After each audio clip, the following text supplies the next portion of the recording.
చందమామ కథలకు స్వాగతం. ఈనాటి మన కథ పరిపరి విధాల. అనగనగా ఒక ఊరిలో చిత్రపటాల వర్తకుడు ఉండేవాడు. అతను తరచు పెద్ద ధరలకు కొని తెచ్చిన చిత్రపటాలను గిట్టుబాటు ధర లభించకపోయినప్పటికీ అమ్మవలసి వస్తూ ఉండేది. ఒక్కొక్కప్పుడు చిత్రపటాలు ఎంతకు అమ్ముడుపోక నిల్వ ఉండిపోవటం వల్ల విసుగు చేత ఏదో ఒక ధరకు అమ్మివేస్తూ ఉండేవాడు. ఒకసారి ఆ వర్తకుడు ఒక పుణ్యస్థలానికి వెళ్ళటం తటస్థించింది. అక్కడ పురాతన వస్తువులు విక్రయించే అంగళ్ళు ఉన్నాయి. వాటిని చూచుకుంటూ ముందుకు పోతూ ఉంటే ఒక దుకాణం మీద ఒక చిత్రపటం అతని దృష్టిని ఆకర్షించింది. అది నీటి రంగులతో చిత్రించబడిన ఒక అద్భుత చిత్రం. ఆ చిత్రం ఎవరో గొప్ప చిత్రకారుడు తయారు చేసిందై ఉండాలి, కానీ సామాన్యుడు వేసింది మాత్రం కాదు. అయితే పటం మీద పేరు లేకపోవటం చేత ఎవరు వేశారో తెలియదు. ఏమైతే కాని అని తలచి వర్తకుడు పటం వెల ఎంత అని దుకాణదారుణ్ణి అడిగాడు. అందుకు దుకాణదారుడు ఇలా చెప్పాడు: అయ్యా, ఈ పటం చూచిన వాళ్ళందరూ ఇది రవివర్మ పటంలాగా ఉన్నదే అని మెచ్చుకుంటూ ఉన్నారు. అయితే పటం మీద ఆయన సంతకం లేకపోవటం చేత ఏ ధర నిశ్చయించడానికి వీలు లేకుండా ఉంది. చిత్రకారుని సంతకం లేదు కనుక 5 రూపాయలు మాత్రమే చెబుతున్నాను, ఇష్టమైతే తీసుకోవచ్చు అన్నాడు. చిత్రకారుని సంతకం లేదు అనగానే వర్తకుడు ఆలోచనలో పడ్డాడు. అప్పుడు దుకాణదారుడు మళ్ళీ ఇలా అన్నాడు: నేనీ పటం బొంబాయిలో కొన్నాను. వారం రోజుల్లో మళ్ళీ అక్కడికి వెళదాం అనుకుంటున్నాను. అప్పుడు వాకపు చేస్తాను. ఇది రవివర్మ పటమే అని నిశ్చయమైతే ఇక దాని వెల ఇంత అని నిర్ణయిస్తాను. అప్పటి వరకు నిర్ణయించడానికి వీలు పడదు. ఇప్పుడు మాత్రం ఆ సంగతి రూఢిగా చెప్పలేను. అందుకని ఇంతటి గొప్ప పటాన్ని 5 రూపాయలకే ఇవ్వటానికి సిద్ధంగా ఉన్నాను. తర్వాత మీ ఇష్టం. వెంటనే వర్తకుడు 5 రూపాయలు ఇచ్చి పటం తీసుకున్నాడు. వర్తకుడు తన ఊరు చేరుకుని కొత్తగా కొన్న ఆ చిత్రపటాన్ని తన దుకాణంలో వేలాడగట్టేసరికి అది అందరినీ ఆకర్షించింది. దానిని కొనటానికి పెద్ద పెద్ద వాళ్ళు పోటీ పడసాగారు.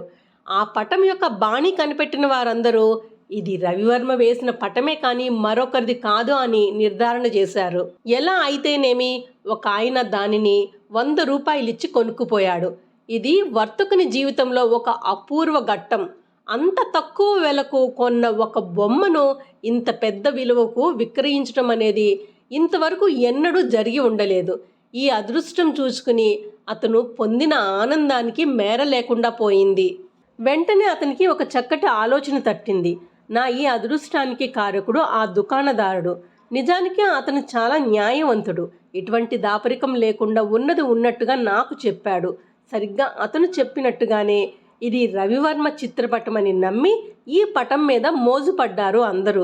కనుక నా లాభంలో సగం ఆ దుకాణదారునికి ఇవ్వటం న్యాయం అని తలచాడు. ఆ తలంపు కలిగిన వెంటనే ఆ దుకాణదారునికి ఒక ఉత్తరం ద్వారా తన ఉద్దేశం తెలుపుదామనుకుని తపాలా ఆఫీసుకు వెళ్ళాడు. తీరా అతను అక్కడికి వెళ్ళేసరికి ఆఫీసు మూసివేశారు. తపాలా బిళ్ళలు దొరకలేదు. అందుచేత ఉత్తరం పంపించడం జరగలేదు. మరునాడు తెల్లవారుజామున అతనికి ఈ సంగతి మళ్ళీ జ్ఞాపకం వచ్చింది. ఆ దుకాణదారునికి జాబు వ్రాయటం పిచ్చి పనిలాగా తోస్తున్నది. ఇది రవివర్మ పటమే అన్న సంగతి అతనికి తెలిసే నాకు విక్రయించాడు కనుక లాభంలో సరిగ్గా అర్ధభాగం ఎందుకు ఇవ్వాలి? నేను 10 రూపాయలు ఇస్తాను, సరిపోతుంది అనుకున్నాడు. తర్వాత ఈ మాట వెనుకకు పెట్టి తన పని చూసుకోసాగాడు. మళ్ళీ ఒకసారి చిత్రపటం సంగతి జ్ఞప్తికి వచ్చింది. ఈసారి అతని మనసు మళ్ళీ కలవరపడింది. నేనా దుకాణదారునికి 10 రూపాయలు పంపితే కీడు చేసిన వాడునవుతాను. ఎలా అంటే ఆ 10 రూపాయలు చేరితే తన వద్ద సరుకు కొనే ప్రతివారు నాలాగే ఉదారులై ఉంటారని, న్యాయము ధర్మము పాటించి డబ్బు పంపుతూ ఉంటారని భ్రమపడతాడు. ఈ భ్రమ లేనిపోని ఆశ కలిగిస్తుంది. ఆశ దురాశగా మారి చివరకు అది దుఃఖం కలిగించవచ్చు. అందుచేత 10 రూపాయలు కూడా అతనికి పంపటం మంచిది కాదు అని నిశ్చయించుకున్నాడు. పోనీ 10 వద్దు, అతని మేలు కోరి 5 రూపాయలు పంపుతా. అప్పుడు నేను చేసిన పని కేవలం స్వలాభం అనిపించుకోదు అనుకున్నాడు. ఆ మరునాడు అతను దుస్తులు వేసుకుంటున్నప్పుడు మళ్ళీ ఈ సంగతి స్మరణకు వచ్చింది. రాగానే అతను లక్ష్మి నన్ను కోరి వరించింది, అందుచేతనే ఈ చిత్రపటం ఎక్కువ వెలకు నా వద్ద విక్రయమయ్యింది. భాగ్యదేవత నాకు అనుగ్రహించిన దానిని మరొకరికి దారపోయటం ఏమి వివేకం అని మనసులో అనుకున్నాడు.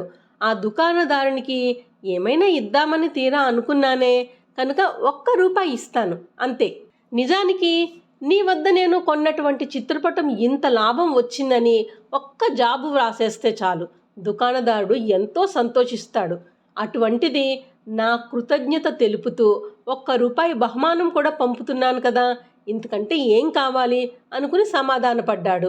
ఇలా తలచి వర్తకుడు ₹1 నోటు తీసి కవర్లో పెట్టి తపాలాలో పంపుదామని సిద్ధం చేశాడు. అది జేబులో ఉంచుకుని భోజనం చేసి వద్దామని వెళ్ళాడు. తర్వాత అతను తపాలా ఆఫీసుకు వెళుతూ ఉండగా దారిలో ఒక చోట జూదమాడేవాళ్లు కనిపించారు. అతనికి దుర్బుద్ధి కలిగి జూదంలో కూర్చున్నాడు. సొమ్మంతా పోగొట్టుకున్నాడు. చిల్లర కూడా మిగలలేదు. నిస్పృహతో లేచిపోతూ జేబు తడుముకునేసరికి చేతికి కవరు తగిలింది. ఆ కవరులో ఉన్న రూపాయితో మళ్ళీ కూర్చుని జూదమాడి పోగొట్టుకున్న సొమ్ము కాక మరికొంత సొమ్ము కూడా గెలుచుకున్నాడు. చివరకు చూసుకునేసరికి తన డబ్బు కాక పైన ₹100 అదనంగా గెలుచుకున్నట్టు తేలింది. మారు ఆలోచన లేకుండా అతను మొదట అనుకున్న మొత్తం పూర్తిగా ఆ దుకాణదారునికి పంపించి వేశాడు.